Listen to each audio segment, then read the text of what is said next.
Bowel রাজবংশ ছিল পূর্ববঙ্গের অন্যতম শক্তিশালী জমিদার পরিবার। হ্যালো এভরিওয়ান, আসসালামু আলাইকুম সবাইকে। আমি রাসেল হোসেন।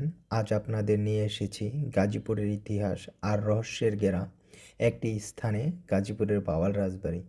চলুন ঘুরে দেখি গাজীপুরের এই ঐতিহ্যবাহী রাজবাড়ি।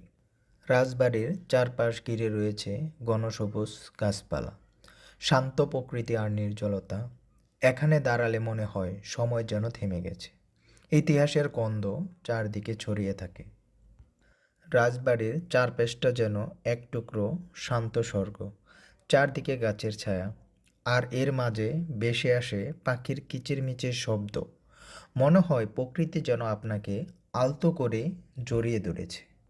গাজীপুরের সবুজে মোড়ানো বাওয়াল রাজবাড়ি যেন সময়ের পুরনো বইয়ের একটি পৃষ্ঠা। এক সময় রাজাদের বসতি, জমিদার প্রশাসনের আড্ডাখানা আর অলস বিকেলের গল্পে মগ্ন ছিল। এই দালান এখন সেটাই দাঁড়িয়ে আছে, নতুন পরিচয়ে। পর্যটকদের পদচারণায় জেগে উঠেছে রাজবাড়ি আঙিনা, কৌতূহলী চোখের আলোয় আবার প্রাণ ফিরে পেয়েছে। রাজবাড়ির রাস্তা দিয়ে হাঁটলেই চোখে পড়বে একটি মন্দির, যা রাজাদের আমলে এই মন্দিরে ধর্মীয় উপাসনালয় করা হতো। রাজবাড়ির পাশেই রয়েছে রাজদিঘি, একটি বিস্তৃত জলধারা, যা রাজপরিবারের সময়কাল গুরুত্বপূর্ণ অংশ।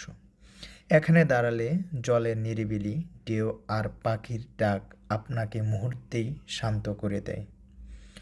সকাল কিংবা বিকেলের দিকের দৃশ্য অসাধারণ।